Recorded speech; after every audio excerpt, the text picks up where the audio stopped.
अस्सलाम वालेकुम। मैं हूँ शाहिद महमूद।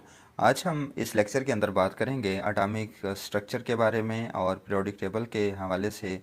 एटॉमिक स्ट्रक्चर में हम देखेंगे कि एटम का स्ट्रक्चर जो है वो उसके अंदर कौन कौन से सब एटॉमिक पार्टिकल्स मौजूद होते हैं। इसके बाद हम देखेंगे एटॉमिक मास क्या होता है, एटॉमिक नंबर क्या होता है। Then we will see that what is the difference between the isotopes, isobars and isotones. और जो हमारा सेकंड पार्ट होगा लेक्चर का, उसमें हम देखेंगे पीरियोडिक टेबल क्या चीज़ है और पीरियोडिक टेबल के अंदर जो मुख्तलिफ ट्रेंड्स पाए जाते हैं वो कौन कौन से होते हैं। तो अगर आपने हमारे चैनल को सब्सक्राइब नहीं किया तो हमारे चैनल को सब्सक्राइब कर लीजिए ताकि एवरीडे साइंस के हवाले से तमाम आने वाली वीडियोज़ को आप देख सकें। तो आइए हम इस लेक्चर का आगाज़ करते हैं।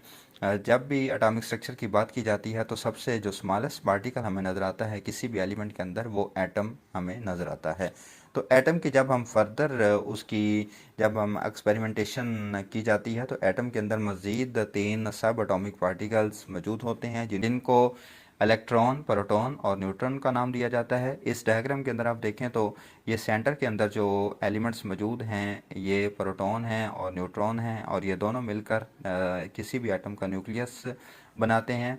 और ये जो सर्कल्स हमें नज़र आ रहे हैं इनको हम ऑर्बिट्स कहते हैं। इनके अंदर इलेक्ट्रॉन्स मौजूद होते हैं जो अराउंड द न्यूक्लियस जो हैं वो मूव करते रहते हैं। तो इन इलेक्ट्रॉन्स को, प्रोटॉन्स को, न्यूट्रॉन्स को और न्यूक्लियस को मुख्तलिफ साइंसदानों ने डिस्कवर किया है।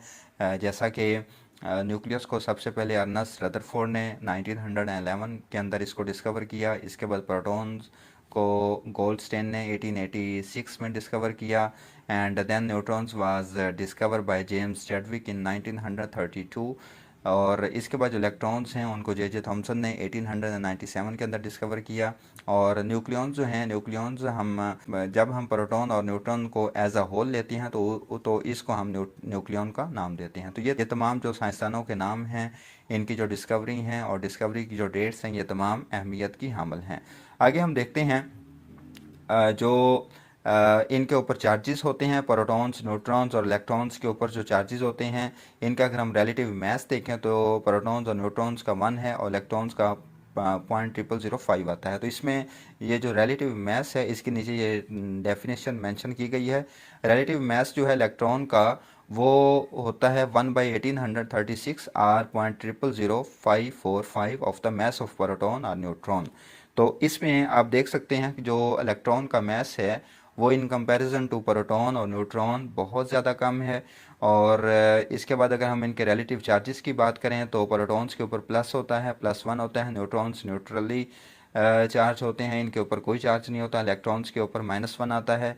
इसके बाद चार्जेस की बात करें अगर हम इन कॉलम्स के अंदर तो प्रोटॉन्स के ऊपर 1.6 × 10⁻⁻19 है, न्यूट्रॉन्स के ऊपर 0 चार्ज होता है बीइंग न्यूट्रल, और इलेक्ट्रॉन्स के ऊपर -1.6 × 10⁻⁻19 कॉलम चार्ज मेजर किया गया है। और लास्ट पे इस टेबल के अंदर आप देखें तो प्रोटॉन्स का जो मास मेजर किया गया है 1.67 × 10⁻⁻27 है इन किलोग्राम्स, और न्यूट्रॉन्स का भी सेम मास मेजर किया गया है। इसके बाद इलेक्ट्रॉन्स का जो मास मेजर किया गया है 9.11 × 10⁻⁻31 मेजर किया गया है। इसके बाद बोहर ने एक एटॉमिक मॉडल पेश किया था। उसने ये कहा था कि इलेक्ट्रॉन्स जो हैं उनको हम एक शेल से दूसरे शेल के अंदर या एक ऑर्बिट से दूसरे ऑर्बिट के अंदर हम उनको मूव कर सकते हैं अगर हम उनके अंदर एडिशन ऑफ द एनर्जी अगर हम उनको प्रोवाइड करें। तो इस डायग्राम के अंदर आप देखें, ये सबसे सेंटर के अंदर हमारे पास न्यूक्लियस मौजूद है और ये 1 2 3 4 जो मेंशन है ये शेल्स मौजूद हैं। तो इसमें देखा जा सकता है जो 1 शेल है इसको के शेल का नाम देते हैं, 2 को एल शेल और इसी तरह एम और एन। ये जो के शेल है ये न्यूक्लियस के करीब तरीन है और इसी तरह आगे वाले जो शेल्स हैं ये न्यूक्लियस से दूर होते जाते हैं। तो इसमें आप देख सकते हैं according to Bohr model, Bohr के पॉइंट ऑफ व्यू के मुताबिक अगर हम देखें तो के शेल के अंदर जो इलेक्ट्रॉन्स मौजूद हैं अगर हम उनको एनर्जी सप्लाई करेंगे तो उनको हम के शेल से एल शेल के अंदर मुंतकिल कर सकते हैं according to Bohr atomic model. ये बाद में ये देखा गया कि इस तरह जो एटम का जो स्ट्रक्चर है वो स्टेबल नहीं रहेगा और इस मॉडल को रिफ्यूज़ कर दिया गया था, इस मॉडल को एक्सेप्ट नहीं किया गया था। आगे इसके अंदर जो दूसरी चीज़ मेंशन है इलेक्ट्रॉनिक कन्फिग्रेशन। इलेक्ट्रॉनिक कन्फिग्रेशन ये होती है कि इलेक्ट्रॉन्स हैं उनको देखा जाता है कि वो किस तरह वैलेंस ऑर्बिटल्स के अंदर वो अपने आप को अरेंज करते हैं। तो शेल्स जो सबसे इसके अंदर हम देखते हैं जो मुख्तलिफ शेल्स हमारे पास पाए जाते हैं उनके नेम जो हैं वो के शेल होते हैं, एल एम एन। तो आगे इनके जो ब्रैकेट्स के अंदर मेंशन है ये नंबर ऑफ इलेक्ट्रॉन्स मेंशन है। के अंदर नंबर ऑफ इलेक्ट्रॉन्स 2 आ सकते हैं, एल के अंदर 8 आ सकते हैं, इसी तरह एम के अंदर 18 हैं, एन के अंदर 32 हैं। और ये नीचे जो मेंशन है ये सब शेल्स मेंशन है जो जो इन शेल्स के अंदर मौजूद होते हैं, एस, पी, डी और एफ। और इनके अंदर जो नंबर ऑफ इलेक्ट्रॉन्स हैं वो 2, 6, 10 और 14 आ सकते हैं। ये जो नंबर ऑफ इलेक्ट्रॉन्स हैं इन सब शेल्स, इनको हम अगर मेजर करना चाहें तो इनको हम एजीम्यूथल क्वांटम नंबर के ज़रिए हम इनको मेजर कर सकते हैं। जैसा कि ये 2 इंटू 2i+1। मिसाल के तौर पर एस जो सब शेल है उसका अगर हम बात करें तो उसके अंदर हमारे पास जो आई की वैल्यू आती है वो ज़ीरो आती है। और आई की जो वैल्यू है ज़ीरो अगर हम इस फार्मूले के अंदर पुट करें तो हमारे पास जो नंबर ऑफ़ मैक्सिमम इलेक्ट्रॉन्स आएंगे इन एस सब शेल वो 2 आएंगे। और इसी तरह अगर हम पी की बात करें तो उसमें आई की वैल्यू 1 आएगी और उसमें नंबर ऑफ़ इलेक्ट्रॉन्स जो इस फार्मूले के ज़रिए आ सकते हैं वो 6 आएंगे। और इसी तरह डी के अंदर 10 नंबर ऑफ़ इलेक्ट्रॉन्स आएंगे। तो हम मुख्तलिफ जो नंबर ऑफ़ इलेक्ट्रॉन्स हैं मुख्तलिफ सब शेल्स के अंदर कितने आएंगे उनको इस फार्मूले के ज़रिए से हम मेजर कर सकते हैं। आगे मज़ीद हम देख लेते हैं इलेक्ट्रॉनिक कन्फिग्रेशन के हवाले से। तो इलेक्ट्रॉनिक कन्फिग्रेशन जो है ये of principle, Pauli exclusion principle और हुंड्स रूल को ये फॉलो करती है। इसका मतलब ये है कि इस डायग्राम के अंदर आप देखें तो नंबर ऑफ़ इलेक्ट्रॉन्स की अगर हम बात करें तो सबसे पहले जो इलेक्ट्रॉन्स फिल करेंगे वो 1s को फिल करेंगे। इसके बाद अगर ये सब शेल ये ऑर्बिट कंप्लीट हो जाता है तो उसके बाद वो 2s को फिल करेंगे, इसके बाद 3s को और देन 2p को और इसी तरह सो ऑन ये तमाम शेल्स को जो हैं इलेक्ट्रॉन्स जो हैं वो फिल करेंगे। तो इस क्या इलेक्ट्रॉनिक कन्फिग्रेशन को देखते हुए हम मुख्तलिफ एलिमेंट्स का जो केमिकल बिहेवियर है, उनकी जो वैलेंसी है, उनका जो बॉन्डिंग पैटर्न है उसको हम अच्छी तरह से देख सकते हैं। इसके बाद हमारे पास आता है एटॉमिक नंबर और मास नंबर। एटॉमिक नंबर जो है ये किसी भी एलिमेंट के न्यूक्लियस के अंदर पाए जाने वाले नंबर ऑफ प्रोटॉन्स जो हैं उनकी जो तादाद है वो उस एलिमेंट का या उस एटम का एटॉमिक नंबर कहलाता है और इसको हम जी के साथ रिप्रेजेंट करते हैं। और जो मास नंबर होता है या न्यूक्लियर नंबर होता है ये किसी भी एलिमेंट के न्यूक्लियस के अंदर पाए जाने वाले number of protons plus neutrons की जितनी तादाद होती है उसको हम उस एलिमेंट का या एटम का मास नंबर या न्यूक्लियर नंबर कहते हैं और इसको हम ए के साथ रिप्रेजेंट करते हैं। या अगर हमने नंबर ऑफ़ न्यूट्रॉन जो हैं वो फाइंड करने हों तो वो हम इस फार्मूले के ज़रिए कर सकते हैं। अगर हम एटॉमिक मास से एटॉमिक नंबर को माइनस करें, ए में से जी को अगर हम माइनस करें तो जो रिमेनिंग रह जाएगा हमारे पास वो नंबर ऑफ़ न्यूट्रॉन्स हमारे पास रह जाएंगे। ये नीचे डायग्राम के अंदर आप देख सकते हैं ये सिंबल है एलिमेंट का और ए के साथ हमने मास नंबर को रिप्रेजेंट किया है और जी के साथ हमने एटॉमिक नंबर को रिप्रेजेंट किया है।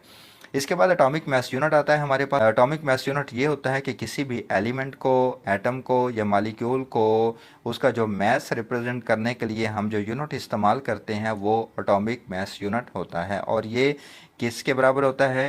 It is defined as exactly 1/12 of the mass of the neutral atom of carbon 12। इस डायग्राम के अंदर आप देखें ये ऑक्सीजन का एलिमेंट सिंबल मेंशन किया गया है, ये टॉप के ऊपर उसका एटॉमिक नंबर है जी की सूरत में और जो एटॉमिक मास उसका मेंशन है AMU की सूरत में वो 15.999 मेंशन किया गया है। तो ये आगे एक टेबल मेंशन किया गया है, इसके अंदर आप देख सकते हैं ये एलिमेंट्स के जो नाम मेंशन है यहाँ पे। इसके बाद इनके सिंबल मेंशन किए गए हैं, सिंबल्स के साथ साथ ये इनके एटॉमिक मासेस मेंशन किए गए हैं जैसा कि हाइड्रोजन का 1 है और ये जो U है ये इसका मतलब है एटॉमिक मास यूनिट। तो इस टेबल को भी आप माइंड में रखें, MCQ के हवाले से ये टेबल भी इंपॉर्टेंट है। आगे हम बात करते हैं आइसोटोप्स के हवाले से। आइसोटोप्स जो हैं ये एलिमेंट के, ये एक ही एलिमेंट के मुख्तलिफ एटम्स होते हैं जिनका जो मास नंबर होता है वो मुख्तलिफ होता है लेकिन इनका जो एटॉमिक नंबर होता है वो सेम होता है। मास नंबर मुख्तलिफ होने का मतलब ये है कि इनका ए जो है वो मुख्तलिफ होगा और जब ए मुख्तलिफ होगा तो इट मीन्स कि इनके अंदर जो नंबर ऑफ़ न्यूट्रॉन्स हैं वो मुख्तलिफ होंगे और जब हम बात करते हैं कि इनका एटॉमिक नंबर जो है वो सेम होगा तो इसका मतलब है इनके जो नंबर ऑफ़ प्रोटॉन्स हैं वो सेम होंगे। मास नंबर मुख्तलिफ होने की वजह से आइसोटोप्स जो हैं उनकी केमिकल प्रॉपर्टीज़ जो हैं वो सेम होंगी लेकिन वो अपनी जो फिज़िकल प्रॉपर्टीज़ हैं उनके अंदर वो मुख्तलिफ होंगे। आगे आइसोटोप्स की दो मुख्तलिफ टाइप्स आती हैं हमारे पास, एक को हम स्टेबल आइसोटोप्स कहते हैं जो रेडिएशंस को एमिट नहीं करते और दूसरे हमारे पास अनस्टेबल आइसोटोप्स आते हैं जो रेडिएशंस को एमिट करते हैं। इस डायग्राम के अंदर जो है वो हाइड्रोजन के 3 आइसोटोप्स की मिसाल वाज़े की गई है। पहले डायग्राम को आप देखें तो इसके अंदर हाइड्रोजन 1 लिखा गया है, इसका जो मास नंबर है वो 1 है। इसके अंदर नंबर ऑफ़ प्रोटॉन जो हैं वो न्यूक्लियस के अंदर जो पाए गए हैं वो सिर्फ और सिर्फ एक प्रोटॉन मौजूद है। इसके बाद हाइड्रोजन का जो सेकंड आइसोटोप है उसको हम ड्यूट्रियम कहते हैं। इसके अंदर एक प्रोटॉन मौजूद है, एक न्यूट्रॉन मौजूद है और इस तरह इसका जो मास नंबर है ये 2 बनता है। और तीसरी जो डायग्राम है उसके अंदर आप देखें तो हाइड्रोजन का ये तीसरा आइसोटोप मेंशन है जिसको हम ट्राइटियम कहते हैं। इसके अंदर 2 न्यूट्रॉन्स मौजूद हैं जो रेड इन कलर हैं और एक प्रोटॉन मौजूद है, तो इसलिए इसका जो मास नंबर है वो 3 है। तो आप इन तीनों डायग्राम्स के अंदर देखें तो जो मुश्तरक चीज़ है तीनों डायग्राम्स के अंदर, वो नंबर ऑफ़ प्रोटॉन्स तीनों के अंदर सेम है। तो नंबर ऑफ़ प्रोटॉन सेम होने का मतलब ये हुआ कि इनका जो एटॉमिक नंबर है वो सेम है, लेकिन नंबर ऑफ़ न्यूट्रॉन जो हैं वो तीनों डायग्राम्स के अंदर मुख्तलिफ हैं। तो इसका मतलब ये हुआ कि इसका जो मास नंबर है वो मुख्तलिफ होगा। तो ऐसे एटम्स को ऑफ द सेम एलिमेंट, इनको हम आइसोटोप्स कहते हैं। इसके बाद आगे हम मज़ीद देख लेते हैं हाइड्रोजन के। जैसा कि पहले हमने बात कर ली है कि 3 आइसोटोप्स होते हैं जिनको प्रोटियम कहते हैं, जिसका एटॉमिक मास 1 होता है। इस तरह ड्यूट्रियम सेकंड आइसोटोप जिसका एटॉमिक मास 2 होता है। इस तरह ट्राइटियम A3 होता है जिसका एटॉमिक मास 3 होता है। इस तरह हीलियम के 2 आइसोटोप्स होते हैं, कार्बन के 3 आते हैं, नाइट्रोजन के 2 आते हैं और ऑक्सीजन के 3 आते हैं। इस तरह मुख्तलिफ एलिमेंट्स के मुख्तलिफ आइसोटोप्स हो सकते हैं। ये नीचे 2 क्वेश्चंस मेंशन हैं। अगर किसी एलिमेंट का एटम का जो मास है, मास नंबर जो है वो 35 हो और उसका एटॉमिक नंबर जो है वो 17 हो, तो उसके अंदर हम प्रोटॉन्स, इलेक्ट्रॉन्स और न्यूट्रॉन्स को कैसे मेजर करेंगे। और दूसरा सवाल ये है कि अगर किसी एलिमेंट के एटम का जो नंबर ऑफ़ इलेक्ट्रॉन्स मेंशन किए गए हैं वो अगर 15 हो और उसके अंदर जो न्यूट्रॉन्स हैं वो 16 हो, तो उसका हम ये जी जो है ये एटॉमिक नंबर हम कैसे मेजर कर सकते हैं। तो जो नीचे ये फार्मूला दिया गया है, number of neutrons are equals to A minus Z. तो इस फार्मूले के ज़रिए आप इन दोनों सवालात के जो आंसर्स हैं वो आसानी के साथ निकाल सकते हैं। आगे हम बात करते हैं isotopes versus isobars versus isotones. Isotopes के बारे में हमने अभी डिस्कस किया है कि उनका जो एटॉमिक नंबर होता है वो सेम होता है, लेकिन उनका मास नंबर जो है वो मुख्तलिफ होता है, जैसा कि हाइड्रोजन की हमने अभी मिसाल डिस्कस की है। इसके बाद आइसोबार्स जो हैं ये आइसोटोप्स के अपोजिट होते हैं। इसके अंदर होता ये है कि इनका जो एटॉमिक मास होता है वो सेम होता है, लेकिन इनका जो एटॉमिक नंबर होता है वो मुख्तलिफ होता है। एटॉमिक नंबर मुख्तलिफ होने का मतलब ये है कि इनका जो नंबर ऑफ़ प्रोटॉन्स हैं वो मुख्तलिफ होते हैं इनके अंदर। जैसा कि इस आइसोबार्स की इस डायग्राम के अंदर आप देखें, ये मुख्तलिफ एग्जांपल्स मेंशन की गई हैं, जैसे आर्गॉन है, इसके बाद पोटाशियम है, देन वी सी कैल्शियम। तो इनके अंदर जो एटॉमिक मास है ये तीनों के अंदर 40, 40 एंड 40 ये सेम है, लेकिन इनका जो एटॉमिक नंबर है ये इसका आर्गॉन का 18 है, पोटाशियम का 19 है और कैल्शियम का 20 है। तो इस एलिमेंट के ये जो एटम्स हैं, मुख्तलिफ एटम्स हैं, इनको हम आइसोबार्स का नाम देते हैं। तीसरे नंबर में हमारे पास आती है चीज़ आइसोटोन्स, जिसके अंदर नंबर ऑफ़ न्यूट्रॉन्स जो हैं वो सेम होंगे, लेकिन फ़र्क कहाँ पे होगा, उनका जो नंबर ऑफ़ प्रोटॉन्स हैं वो मुख्तलिफ होंगे। तो नंबर ऑफ़ प्रोटॉन्स मुख्तलिफ होने की वजह से उसका एटॉमिक नंबर भी मुख्तलिफ होगा और उसका मास नंबर भी मुख्तलिफ होगा। तो इस मिसाल के अंदर आप देखें, कार्बन 6/14 है, नाइट्रोजन 7/15 है, ऑक्सीजन 8/16 है। तो इसके अंदर आप देखें तो इनके अंदर प्रोटॉन नंबर मुख्तलिफ हैं, लेकिन न्यूट्रॉन्स नंबर जो हैं वो तीनों के अंदर सेम है। तो ऐसे एटम्स को हम आइसोटोन्स कहते हैं। अगर आप हमारा ऑनलाइन सेशन ज्वाइन करना चाहते हैं तो ये नीचे दिए गए व्हाट्सएप नंबर के ऊपर आप रब्ता कर सकते हैं। हमारे पास हाईली एक्सपर्ट टीम मौजूद है जो इस बात को इंश्योर करेगी कि आपके वन पेपर के अंदर जो सक्सेस है उसको यकीनी बनाया जाए। आगे हम देखते हैं पीरियोडिक टेबल। केमिस्ट्री के अंदर मुख्तलिफ एलिमेंट्स मौजूद हैं, तो उन एलिमेंट्स को अरेंज करने के लिए एक टेबल ऑर्गेनाइज़ किया गया था जिसको पीरियोडिक टेबल का नाम दिया गया था। और इसके अंदर आपने याद रखना है कि इसके अंदर जो एलिमेंट्स को अरेंज किया गया है वो इन order of their atomic number की बेस पर अरेंज किया गया है, रोज़ के अंदर और कॉलम्स के अंदर। तो लिहाजा उनकी जो केमिकल प्रॉपर्टीज़ हैं वो वर्टिकली अगर हम देखेंगे तो वो सेम होंगी from top to the bottom. आगे ये पीरियोडिक टेबल है जिसके अंदर मुख्तलिफ एलिमेंट्स को according to their atomic number arrange किया गया है। अच्छा, इसमें दो चीज़ें आपने याद रखनी है, ये जो टॉप टू बॉटम है इनको हम कॉलम्स कहते हैं और ये जो लेफ़्ट टू राइट हैं इनको हम रोज़ कहते हैं। अब ये जो मुख्तलिफ यहाँ पे ये इंडिकेटर्स इस्तेमाल किए गए हैं, ये सबसे जो लेफ़्ट के ऊपर जो कॉलम मौजूद है इनको हम अल्कली मेटल्स कहते हैं, ये ग्रुप 1 है। और इसी तरह ये ग्रुप 2 जो है इनको हम अल्कलाइन अर्थ मेटल्स कहते हैं। इसी तरह अगर आप सबसे दाईं तरफ देखें तो ये हमारे पास ग्रुप 8 आता है, जिसके अंदर हमारे पास नोबल गैसेस हैं, इनको हम अनर्ट गैसेस भी कहते हैं। इनका जो वैलेंस शेल होता है वो कंप्लीट होता है, लिहाजा ये किसी के साथ आसानी के साथ रिएक्ट नहीं करते। इसके बाद ये ग्रुप 7 जो है इनको हम हेलोजेंस कहते हैं, ठीक है।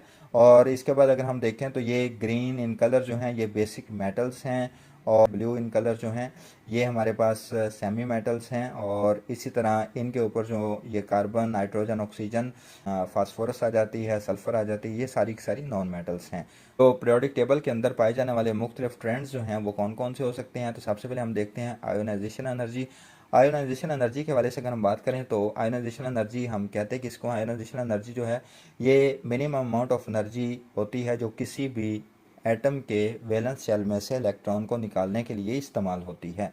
इस डायग्राम के अंदर आप देखें तो ये 2 इलेक्ट्रॉन्स मौजूद थे इस एटम के वैलेंस शेल में, जिसमें से एक निकल गया, और जब एक निकला तो इस एटम के ऊपर पॉजिटिव चार्ज आ गया। आगे हम इस का ट्रेंड देख लेते हैं। आयनाइजेशन एनर्जी जो है वो अगर अगर हम रोज़ के अंदर बात करें तो ये लेफ़्ट टू राइट जो है ये इंक्रीज़ होती जाती है, बिकॉज जो एटॉमिक नंबर है वो बढ़ता चला जाता है। एटॉमिक नंबर बढ़ने का मतलब ये है कि नंबर ऑफ़ प्रोटॉन्स जो हैं वो न्यूक्लियस के अंदर बढ़ते चले जाते हैं, और जब नंबर ऑफ़ प्रोटॉन्स बढ़ेंगे तो न्यूक्लियस का जो आप कह लें कि जो ग्रिप होगी आउटर मोस्ट इलेक्ट्रॉन्स के ऊपर वो बढ़ती चली जाएगी। तो इलेक्ट्रॉन्स को निकालने के लिए उतनी ही ज़्यादा हमें एनर्जी की ज़रूरत होगी।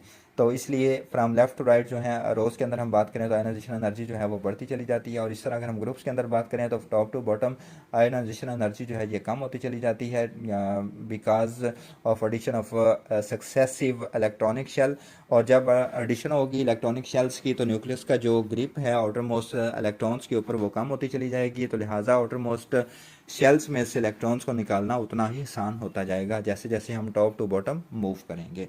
इसके बाद हम देखते हैं इलेक्ट्रॉन अफिनिटी। इलेक्ट्रॉन अफिनिटी ये होती है कि किसी भी एटम का जो लास्ट वैलेंस शेल होता है अगर वो पार्शली फिल है या वो अगर एम्प्टी है तो उसके अंदर अगर हम इलेक्ट्रॉन को अगर हम ऐड करें तो उस सूरत में जो एनर्जी रिलीज होगी या अब्जॉर्ब होगी तो उस एनर्जी को हम उस एटम की या एलिमेंट की इलेक्ट्रॉन अफिनिटी कहते हैं। इसका अगर हम ट्रेंड्स की बात करें तो इसके ट्रेंड्स जो हैं वो सिमिलर हैं to that of ionization energy. इसमें होता यह है कि जैसे जैसे हम लेफ़्ट टू राइट मूव करते हैं तो अटामिक रेडियाई जो है वो कम होता चला जाता है, और न्यूक्लियस का जो पुल है इनकमिंग इलेक्ट्रॉन्स के हवाले से वो बढ़ता चला जाता है, और ज़्यादा एनर्जी रिलीज़ होती है इलेक्ट्रॉन की एडिशन के होने पर। तो इसके बाद अगर हम बात करें तो इन ग्रुप्स के अंदर from top to the bottom जो है ये इलेक्ट्रॉन अफिनिटी कम होती जाती है due to increase in atomic radii. और एटॉमिक रेडियाई जो इंक्रीज होता है ये वैलेंस जो शेल्स हैं उनकी जो सक्सेसिव एडिशन है फ्रॉम टॉप टू बॉटम इस वजह से होता है। और जब वैलेंस शेल की एडिशन होती है तो जो पुल ऑफ न्यूक्लियस है ऑन इनकमिंग इलेक्ट्रॉन्स जो हैं वो डिक्रीज होता चला जाता है। तो लिहाजा जो जब भी एडिशन की जाती है किसी भी इलेक्ट्रॉन की तो लेस एनर्जी जो है वो रिलीज होती है। आगे हम देखते हैं इलेक्ट्रोनेगेटिविटी के हवाले से। इलेक्ट्रोनेगेटिविटी ये होती है it is the tendency of an atom to attract electrons in a molecule. किसी भी मालिक्यूल की सलाहियत कि वो किस एनर्जी के साथ या किस टेंडेंसी के साथ वो इलेक्ट्रॉन्स को अपनी तरफ खींचेगी, ये उसकी इलेक्ट्रोनेगेटिविटी होती है। अगर हम इसके ट्रेंड्स के वाले से बात करें तो जैसे हम लेफ़्ट टू राइट मूव करते हैं तो इलेक्ट्रोनेगेटिविटी जो है वो बढ़ती चली जाती है। इसका मतलब ये है कि जो इलेक्ट्रॉन्स को अट्रैक्ट करने की जो सलाहियत है वो लेफ़्ट टू राइट बढ़ती चली जाती है, क्योंकि जो एटॉमिक नंबर है वो लेफ़्ट टू राइट बढ़ता है, और एटॉमिक नंबर जब बढ़ेगा तो न्यूक्लियस की जो पुल करने की सलाहियत है उसके अंदर भी इजाफा होता जाएगा। और अगर हम ग्रुप्स के अंदर बात करें तो ये टॉप टू बॉटम डिक्रीज़ होती जाती है। डिक्रीज़ होने की वजूहात में जो सबसे बड़ी वजह है वो addition of extra valence shells हैं, और जैसे जैसे वैलेंस शेल जो हैं वो ऐड होते जाएंगे तो जो न्यूक्लियस की जो अट्रैक्शन है फॉर द इलेक्ट्रॉन्स वो कम होती जाएगी। तो करेक्शन कम होने की वजह से जो इलेक्ट्रोनेगेटिविटी है फ्रॉम टॉप टू बॉटम ये कम होती चली जाएगी। तो आप इस डायग्राम के अंदर देखें तो लेस इलेक्ट्रोनेगेटिव एलिमेंट्स जो हैं वो बॉटम लेफ़्ट कॉर्नर के ऊपर पाए जाते हैं, और सबसे ज़्यादा जो इलेक्ट्रोनेगेटिव एलिमेंट्स हैं वो टॉप राइट कॉर्नर के ऊपर मौजूद होते हैं। तो ये हमारा आज का लेक्चर था। अगर आपने हमारे चैनल को सब्सक्राइब नहीं किया तो हमारे चैनल को सब्सक्राइब कर लीजिए ताकि एवरीडे साइंस के हवाले से आने वाली तमाम वीडियोस आप आसानी के साथ देख सकें।